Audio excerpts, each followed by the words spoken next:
Bom, pessoal, bem-vindos na aula de saneamento básico, né?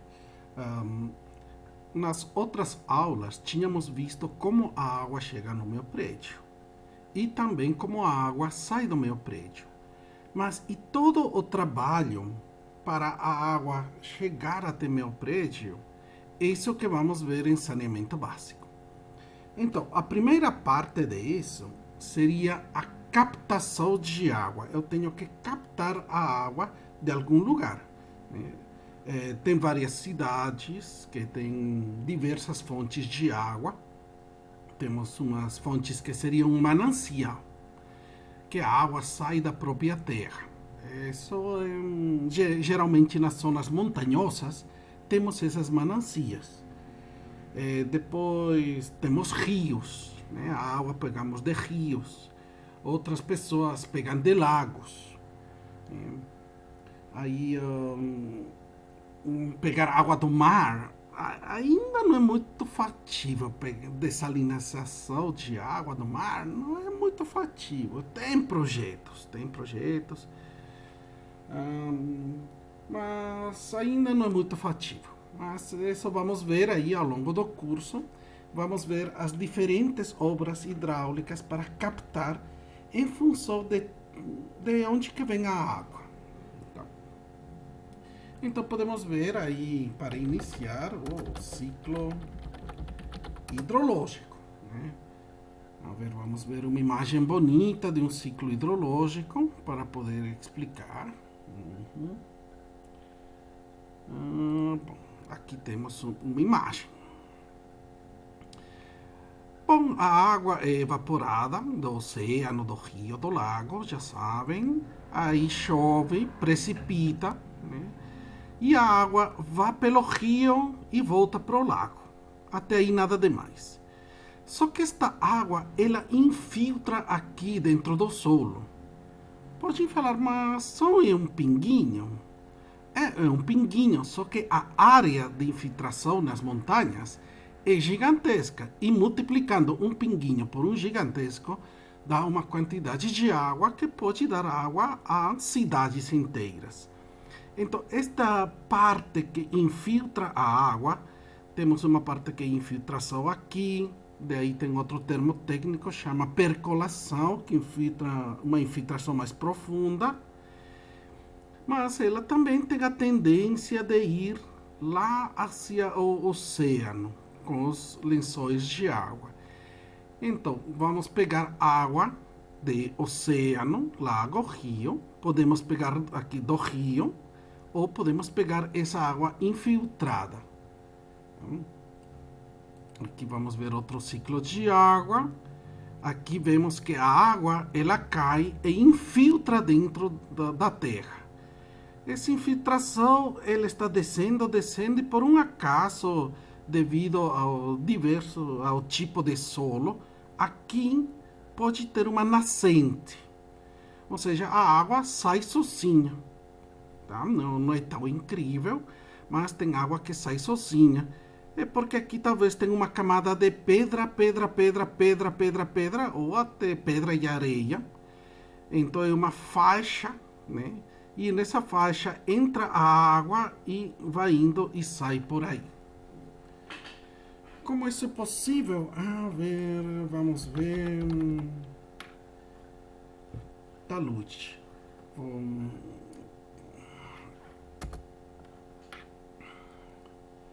Talude, talude. Bom, eu vou ter que mostrar um vídeo. Aqui, fundações de terra, muros, taludes.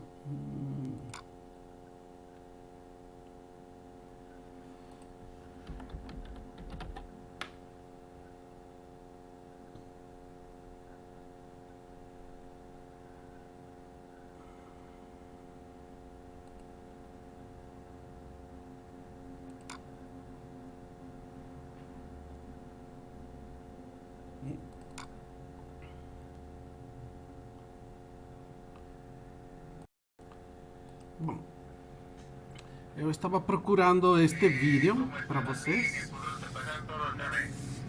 Ya, positivo, Juan.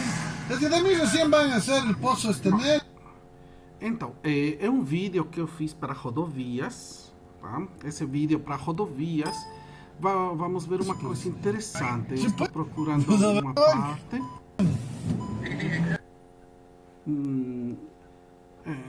Olhem, aqui a terra, as montanhas, elas são feitas de diversos materiais: argila, areia, pedras, né? Então aqui, eu acho que é neste que vamos ver, né, os diversos cortes que existem. Então, ao longo do tempo, aqui poderíamos ter uma faixa só de pedras. E essas pedras com espaços lá dentro. Então, aqui em cima, depois, caiu argila. Tá? Todas as montanhas são feitas assim, de diversas camadas.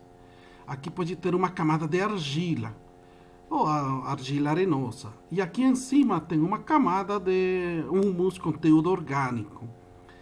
Então, os terrenos, o solo tem estas faixas. Todas as montanhas têm diversas faixas de solo, até que lá embaixo tem aí a rocha mãe.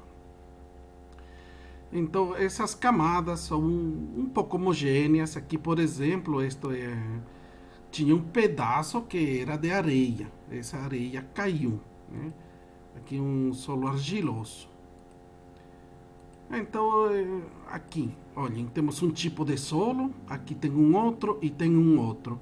Então, por estes buraquinhos, pode entrar tranquilamente a água. Tá? Então, aqui formam-se camadas, não são horizontais, são verticais, são em diagonal, sempre que via diagonal. E aí, justo aqui entrou e foi por essa camada e tem uma nascente. Ou se eu quiser um poço, olhem aqui, dá para fazer um buraco, né? E se acharmos justo essa camada, aí achamos água. Então, esta parte de infiltração é bem legalzinha. Esta infiltração profunda vai chegar lá também aí ao armazenamento dos oceanos. Então, este ciclo hidrológico nos fala que embaixo do solo temos muita água. Mas temos que ter aqui uma precipitação. Tem uns lugares secos, aí lá no Nordeste, que o poço tem 50 metros. E aí você acha água salgada. Água salgada é um mau presságio. Você mesmo toma, te dá mais sede. 2. Esse salgado pode ser algum metal que aqui, com o passo da água, tinha metal.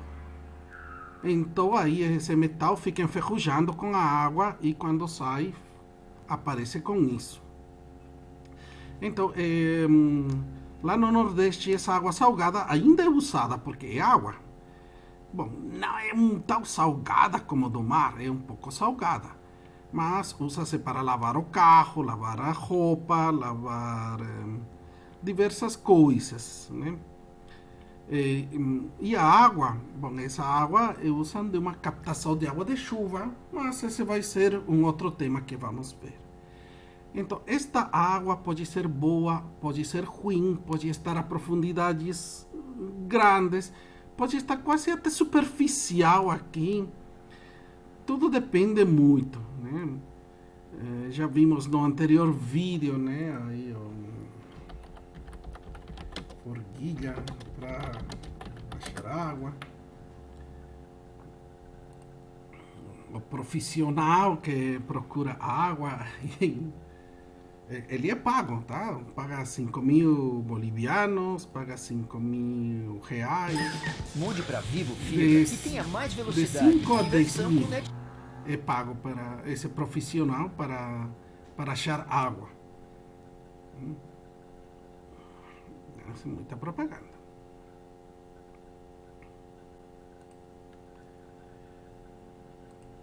Tem gente que acha que a história é de pescador pura mentira. Por outro lado, quem defende encontrar água usando uma forquilha de árvore é fosse o seu Ernesto, eu acho que que já hoje ele é passei semana falecido, passada, ele né? buscou um senhorzinho lá no campestre. Tirou lá do meio de um mato, lá veio o velhinho, perninha torta lá com bem velhinho assim, foi. Entortou, mas estava assim de gente para ver, né? Que era antigamente, né? Diestesia estuda a sensibilidade a determinadas radiações, como energias emitidas por... Bom, honestamente, do meu ponto de vista, o cara, ele estuda todos os poços aí ao redor, né? Estuda a profundidade também dos poços ao redor e mais ou menos,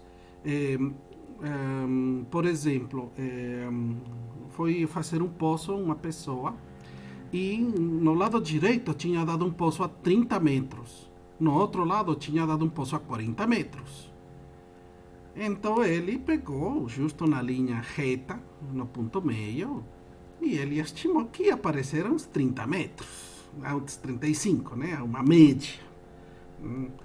Então, isso para mim é real. Mas, todos os projetos de engenharia, bom, Bolívia, Brasil, pagam para este profissional. Tem nota fiscal e tudo. Uhum. Vai que eu estou errado, né? Mas de que o cara é pago, o cara é pago.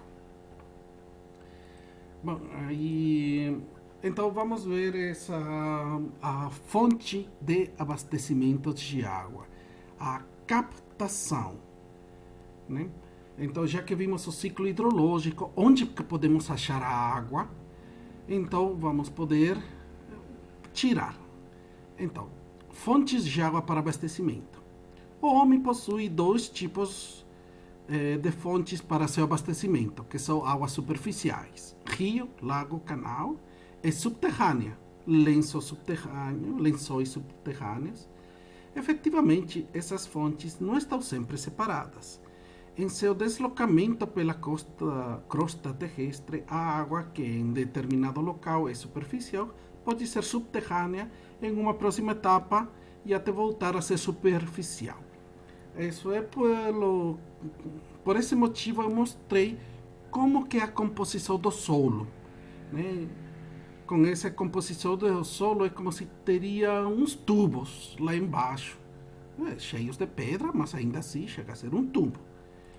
Tem uma camada de argila impermeável, tem essa camada aí de pedras e areia, embaixo outra camada de argila impermeável, já temos um tubo.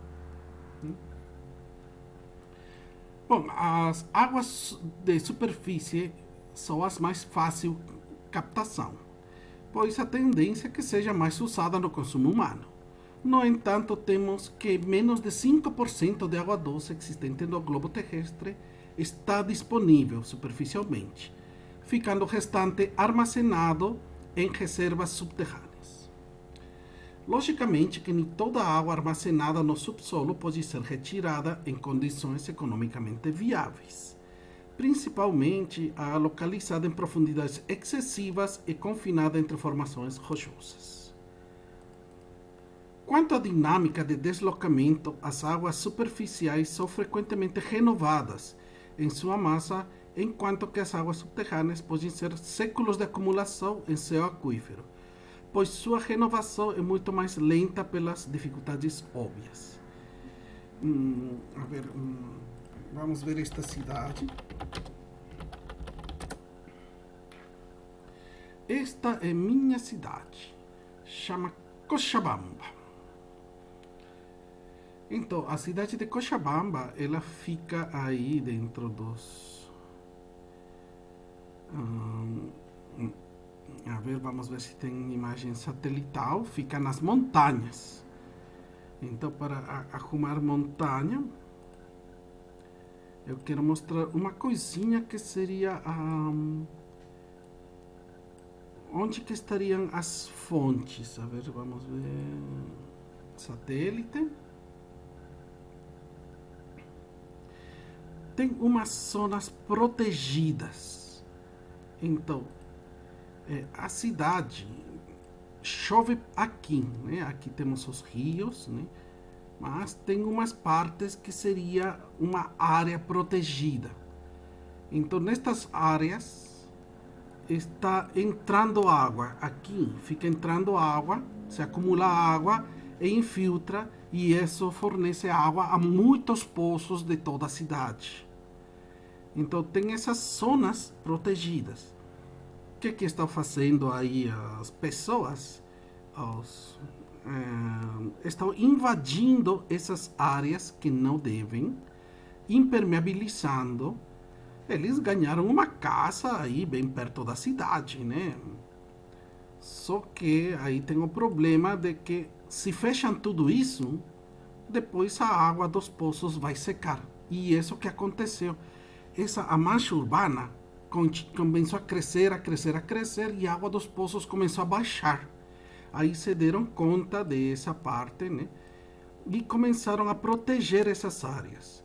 Pegaram essas invasões e quebraram tudo. Tá? No meu país, quando um lugar é invadido, a polícia vem lá e quebra tudo e pronto, acabou. Não tem esse negócio de pagar para que eles abandonem. Não tem nenhum precedente de que foi pago para esse intuito. Aí, com isso, começou a proteger, porque os regantes e também pessoas que tomavam água não podiam ser prejudicadas. Então tem essas zonas que são protegidas, mas ainda assim o pessoal continua invadindo, tá? É umas zonas de proteção, né? E, bom, essa eu conheço da minha cidade, tá? Aqui, e como essa água muitas pessoas bebem, então muitas pessoas cuidam dessa água. Vamos na apresentação. Então, isso é todo um equilíbrio. Então, esse ciclo hidrológico é bem importante saber de onde que vem, aonde que vai. Bom, tipos de mananciais. A captação tem por finalidade criar condições para que a água seja retirada do manancial abastecedor em quantidade capaz de atender ao consumo e em qualidade tal que dispense tratamentos ou os reduza ao mínimo possível. Como tinha falado, às vezes você acha água salgada, às vezes água com ferrugem, às vezes, e essa água é água envenenada, né? Vai te dar câncer a longo prazo.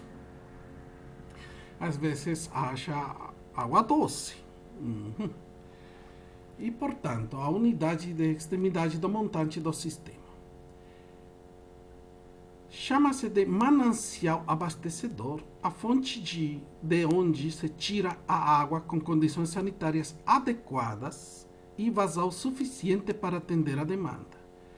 No caso da existência de mais de um manancial, a escolha é feita considerando-se não só a quantidade e a qualidade, mas também o aspecto econômico, pois nem sempre o que custa inicialmente menos é o que convém, já que o custo maior pode implicar em custo de operação e manutenção menor. Então, água de poço, por exemplo. Uma água de poço é muito cara tirar, mas um rio. Bom, todas as cidades, as principais cidades, têm um rio que passa por elas, porque água é vida e a cidade nasceu graças a esse rio. Mas de onde pego essa água? Eu posso pegar aqui bem pertinho da cidade, mas eu vou precisar de bombas para elevar a água para colocar nas casas. Não seria melhor pegar água lá a montante para não usar bombas, porque bomba é caro demais, eletricidade 24 horas por dia, usa muita energia elétrica. Então, a escolha do manancial é importante. As cidades, os povos têm que ver todas as possibilidades e essa possibilidade, na preferência, tem que estar num lugar elevado. Se você usar bombas, já é caro. Caro, já sabe que é caro. Então, geralmente, tudo tentamos fazer por gravidade. No meu país, que tem um monte de montanhas, tudo é feito por gravidade. Agora, São Paulo, Brasil, que a maioria tudo é plano, aqui tem que usar sistemas de bombas. Não tem jeito. Ou também por jurisdição, né? Ou seja, você poderia pegar água, mas isso já fica num outro estado. Aí você não pode fazer isso. Então tem que esperar a água entrar no teu estado para você poder usar e tratar ela. Ou poderiam ter um convênio bem bolado, mas até isso a tua cidade está com sede, né? Então, cada caso é um caso diferente. E aqui gostam de usar bastante de bombas, né? No meu país não gosta muito de bombas. Então, bomba sempre é caro. Tá? Na escolha de manancial, também deve-se levar em consideração o consumo atual provável, bem como a previsão de crescimento da comunidade e a capacidade ou não de o manancial satisfazer esse consumo. Bom, é multiplicado a adução, né, a essa água, por um valor K1, um valor de segurança. Bom, como tínhamos visto lá na parte de água do bairro, né, vamos ver um consumo das cidades que deveria ser de 200 litros habitante dia. Mas esses 200 litros habitante dia não dão certo, não são sempre fornecidos. Dá 180, 160, 150. Então, isso é multiplicado pela população daqui a 20 anos. Temos que ver os diversos tipos de progressão, né? Cidades pequenas têm uma porcentagem de crescimento, uma taxa de crescimento. Cidades grandes têm outra taxa de crescimento. Tem cidades que têm taxa de crescimento negativa. Isso porque as pessoas estão indo para outro lugar. Então, com a população daqui a 20 anos, dotando 200 litros habitante dia, que é projetado. Além, é multiplicado por um valor K1, que seria fator vazão máxima diária. Tá? Esse é um fator que é aplicado só na adução. Ou seja, todo o sistema de adução, captação, bombas, reservatórios, é multiplicado por esse fator fator máximo diário, né? Que seria tipo um dia por ano, que seria muita água, né? A ver, vamos ver. Fator máximo diário K1.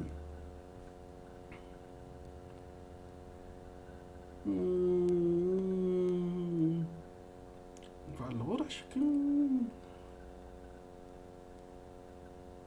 vamos procurar mais ou menos quanto que seria esse fator de segurança.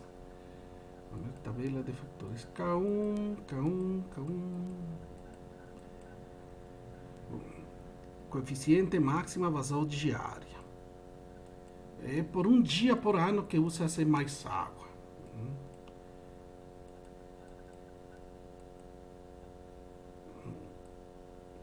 O fator K2, isso vamos ver na rede de distribuição, seria a maior vazão horária no dia. E esse valor K1, K2 é na distribuição. O valor K1, eu estou procurando aqui para determinar. Bom, aqui normas de Georgia, ou esse bureau, né?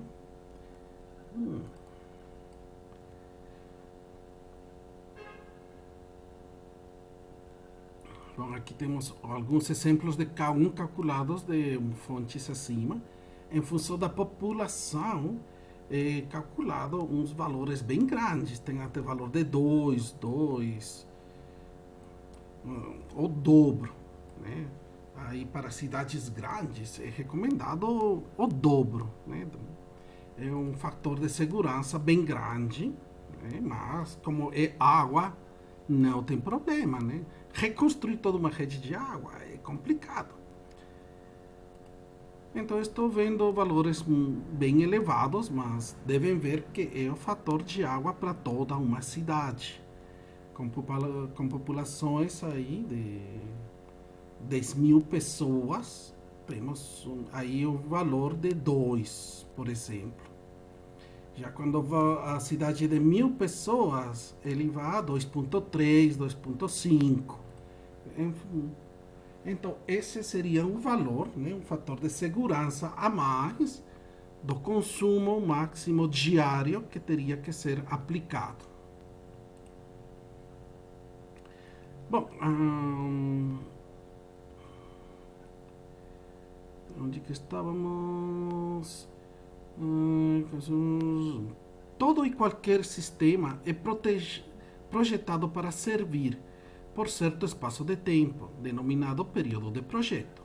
Estes reservatórios podem ser dos seguintes tipos: superficial, rios, lagos; subterrâneo, fonte natural, galeria filtrante, poço; e água pluvial, superfícies preparadas. Embora, todas essas vamos ver no curso. Embora, como citado anteriormente, os mananciais de superfície pareçam de mais fácil uso, as águas subterrâneas são aproveitadas desde a antiguidade. Egípcios e chineses já eram peritos na escavação do solo com finalidade de obter água. Os incas também. O famoso Machu Picchu, ele usava toda uma montanha. Era uma montanha quebrada, né? E nesses quebrados tinha toda a água acumulada. E aí, no final da montanha, colocaram uma galeria filtrante e água para a capital dos Incas. Onde construíram Machu Picchu, não tinha nada em cima. Não tinha de onde tirar água. Mas acharam uma montanha lá em cima e usaram a montanha como reservatório. É fantástico. Bom, Egípcios, a própria Bíblia Sagrada revela fatos como o Poço de José, no Egito. Né? Bom, não vamos entrar nesses detalhes. Bom, águas superficiais. Devido à água ser essencial para a subsistência humana, nosso organismo necessita ser reabastecido com cerca de 2,5 litros por dia. Normalmente temos as comunidades urbanas formadas às margens de rios ou desembocaduras destes.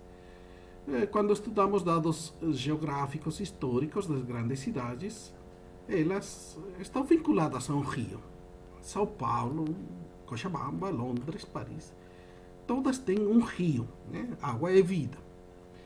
Ruínas de comunidades de mais de 500 anos escavadas na Índia revelam a existência de sistemas de abastecimento de água e de drenagem construídos com alvenaria de pedras trabalhadas. Então, vamos ver todos estes sistemas. Um pouco de história. Também historicamente é registrado do rei Salomão, árabes. Vamos para hoje.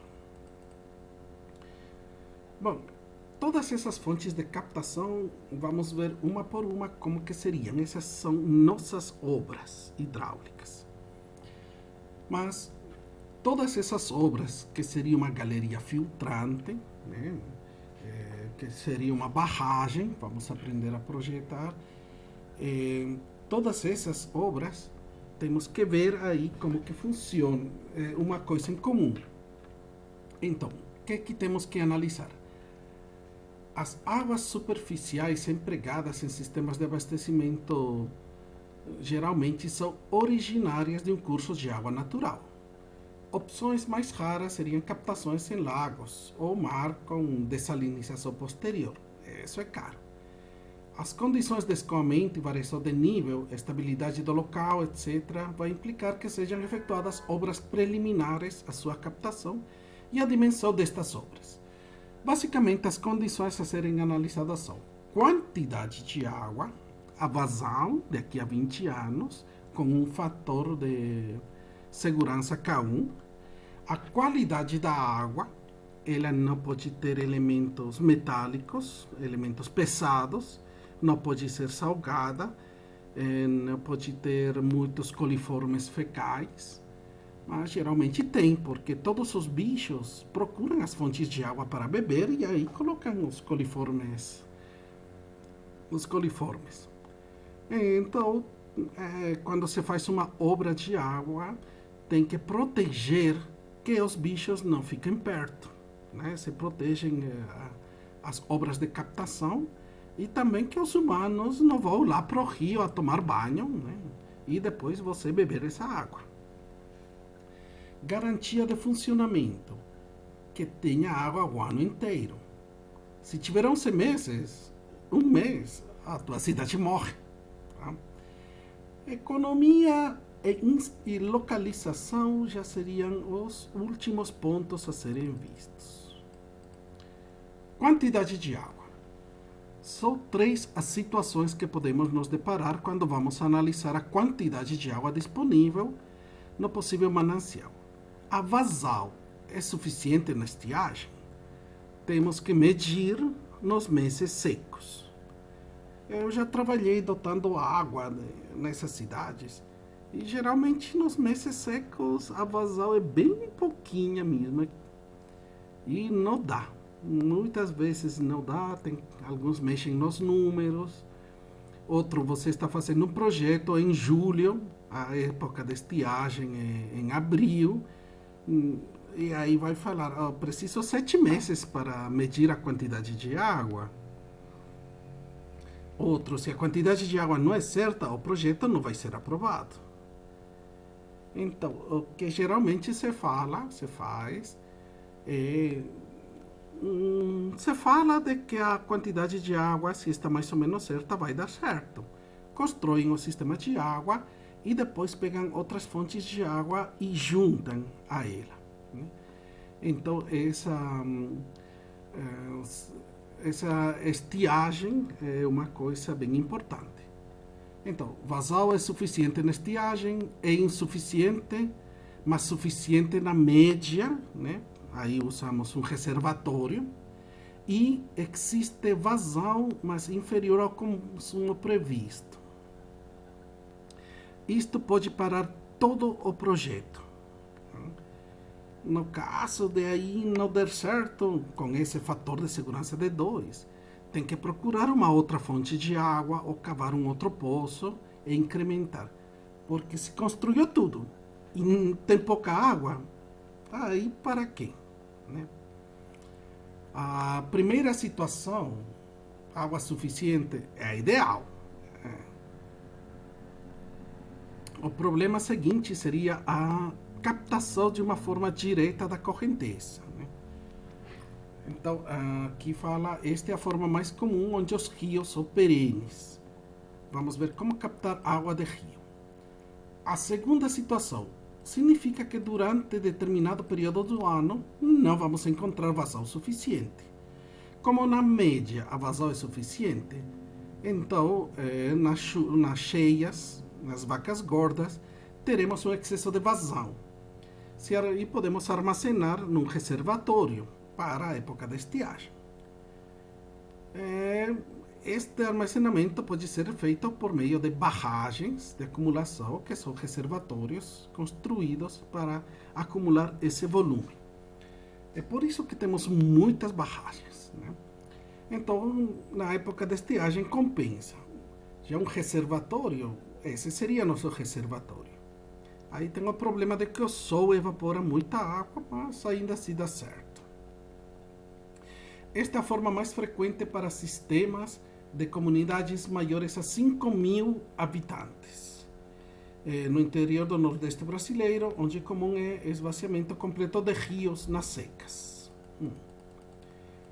Terceira situação, quando não tem água, é a mais delicada. Como não temos vazão, a solução mais simplista é procurar outro manancial.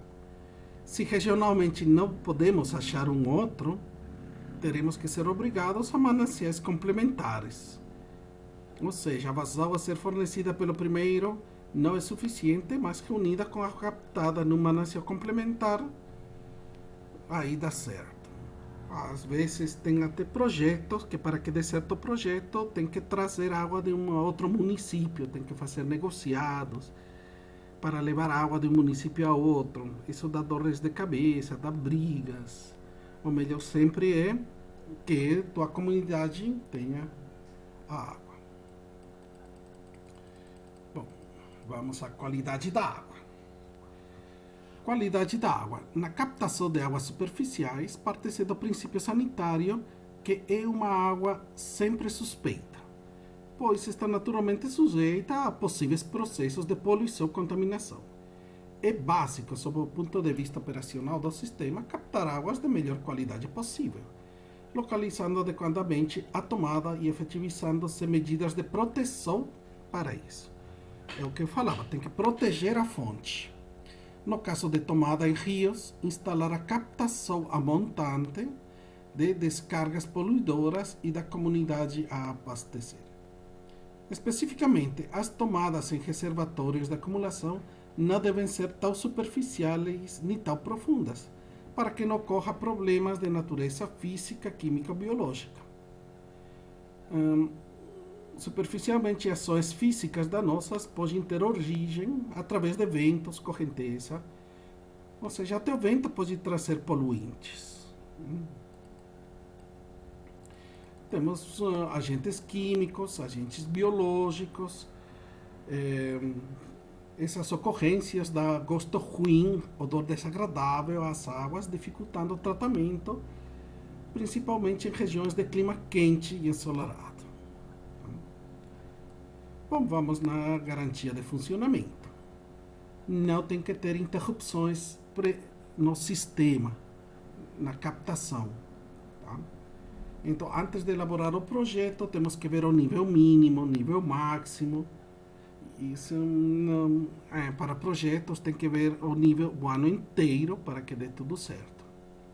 A velocidade de deslocamento da água no manancial também é de suma importância para o dimensionamento das estruturas de captação que estarão em contato com a correnteza e ondas sujeitas a impactos com corpos flutuantes. Pode ter também inundações, correntezas, desmoronamentos. Devemos tomar medidas para evitar tudo isso. Obstruções devido a peixes, né, por exemplo, não é muito agradável o peixe entrar aí. E se colocar telas, crivos, grades, conforme esta figura de aqui. Aqui temos isso. Vamos no próximo ponto, que seria economia nas instalações. Os princípios básicos é que deve ter simpleza. Enquanto mais simples, melhor. E por gravidade, melhor. Então, mas o ponto importante é primeiro abastecimento. Economia é depois. Alguns engenheiros da Sabesp estavam querendo mexer aí com os horários de uso de bombas, né, para que seja mais barato, porque na noite a energia é mais barata. Então estavam querendo mexer com isso. Em custo, era algum lugar ia ficar com, talvez ia perder água. Aí falaram que não. Colocaram o pé, eu estive nessa discussão. Não se devido ao fator econômico, não pode arriscar o fornecimento de água nem a qualidade de água. Tinha economistas, né? Para eles, a maioria dos economistas, era um número. Tá? Mas é só 1%, é só 0,5%. Os caras da Sabesp me impressionou. Praticamente gritaram e falaram 0%. Nós da Sabesp damos água em qualidade e quantidade. Por dinheiro ou por qualquer outro motivo, não vamos arriscar absolutamente nada. Aí me surpreenderam os caras da Sabesp. Então, esta economia das instalações é se for possível. Tá? Então, aqui, o que nos fala? Devemos estudar a permanência natural do ponto de captação, velocidade, natureza das estruturas,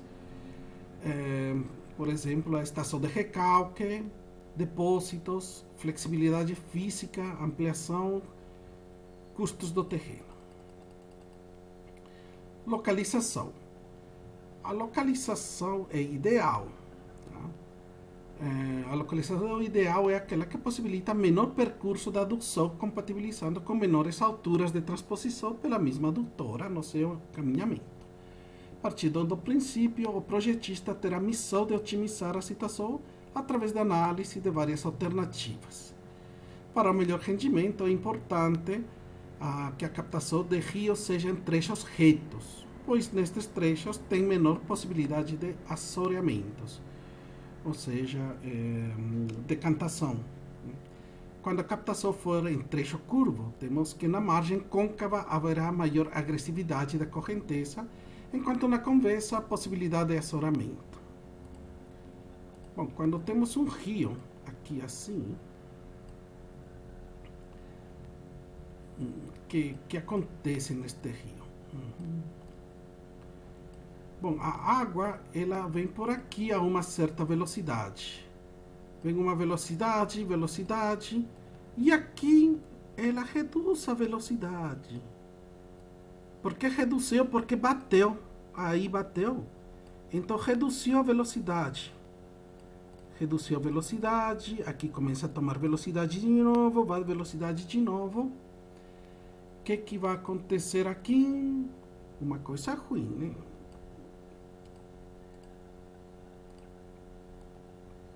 Como a velocidade diminui, então a areia, o limo, ele vai começar a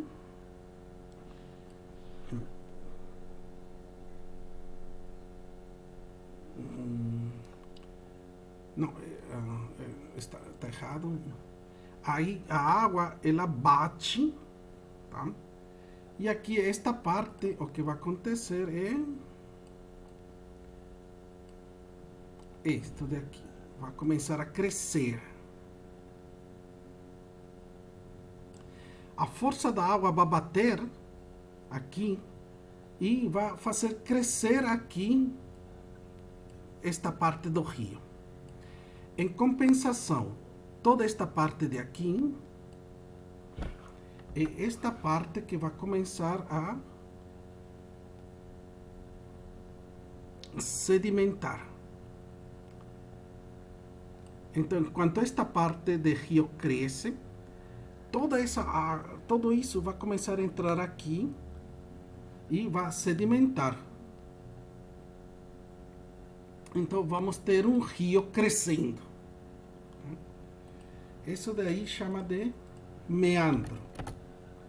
Vamos ver aqui um vídeo aí, um meandro.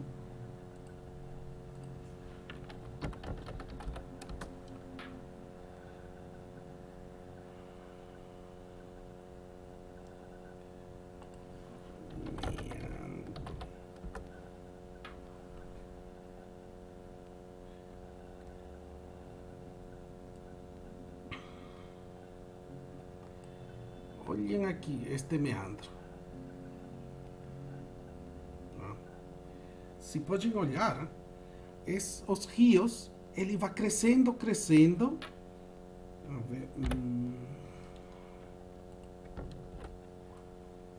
Aqui a água de rio, ela vem por aqui e aqui começa a crescer. E esta parte branca, vocês notam que está sedimentando. Aqui erode, sedimenta. Vem para aqui, erode, sedimenta, erode, sedimenta, erode, sedimenta, e os meandros vão crescendo e crescendo e crescendo e crescendo. Até quando? Até que tem aqui, este daqui quebre, aqui ele crescer tanto, de um sentido ou do outro, e aqui, esse meandro pode quebrar, né? E a água vai vir por aqui, vai embora e deixa isto abandonado. O que vai acontecer? Toda esta água aqui embaixo vai ir com maior velocidade, porque toda esta parte que já estava estabilizado, que ia numa certa velocidade, agora a água, quando o rio passar direto, aí que vai dar um problema e a velocidade da água vai ser muito maior. Então, esta parte de meandros temos que ter muito cuidado. Então, aí, por exemplo, olhem, esse meandro, né, vai ser cortado. Daqui a pouco já vai ser cortado este meandro daqui. Mude para Vivo Fibra e tenha mais velocidade. A próxima eu vou baixar os vídeos. Meandros son las curvas de los ríos formadas a lo largo de su curso, esto debido a la corriente que los impulsa. Los Justo em espanhol.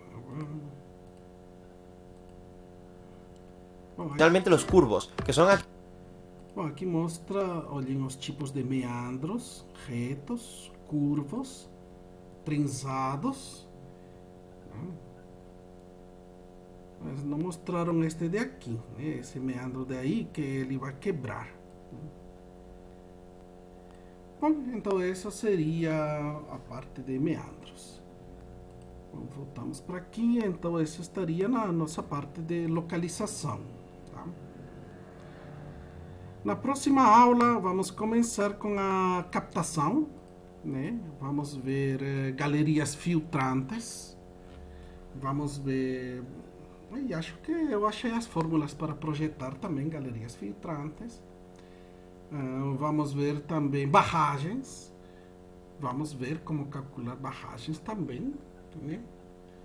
Aí poços. Também vamos ver como fazer os poços. Então vamos ver todas as fontes de água na próxima aula. Tá? Então isso seria tudo por hoje.